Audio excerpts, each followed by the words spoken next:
Hi guys, welcome to my channel. ఇవాళైతే మేమైతే చిన్నప్పటి నుంచి దాచుకున్న కాయిన్స్ని అయితే నేను చూపిస్తున్నాను. చూడండి ఫ్రెండ్స్, ఇదైతే 5 రూపీస్ కాయిన్ అనమాట. దీని వెనకాతలో ఎవరిదో బొమ్మ ఉంది చూడండి. నేను ప్రతి ఒక్క కాయిన్ని డీటెయిల్గా చూపిస్తాను ఫ్రెండ్స్. ఇదైతే 5 రూపీస్ కాయిన్. దీని మీద అయితే దుర్గాదేవి బొమ్మ ఉంది. ప్రతి ఒక్కటి కూడా ఇలాగే దాచుకునే వాళ్ళం ఫ్రెండ్స్ చిన్నప్పుడు అయితేని. చూడండి, ఎప్పుడదో 2 రూపీస్ కాయిన్.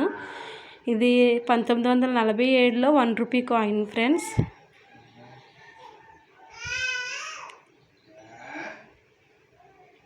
ఇది 1 రూపీ కాయినే. చూడండి, బొమ్మ ఉన్న ప్రతి ఒక్కటి నేను దాచుకుందాన్ని. ఇది ఎంతమంది జ్ఞాపకం ఉంది. ఇవైతే బయట ఇతర దేశాలకు వెళ్ళిన మా చుట్టాలు అయితే ఇచ్చినవి అయితే దాచుకున్నామండి. చూడండి, మా కలెక్షన్ అయితే ఇదన్నమాట. ఇది 50 పైసల బిళ్ళ. ఎంతమందికి తెలుసో కామెంట్ చేయండి నాకు. ఇది ఇండిపెండెన్స్ డే సందర్భంగా హ్యాపీ ఇండిపెండెన్స్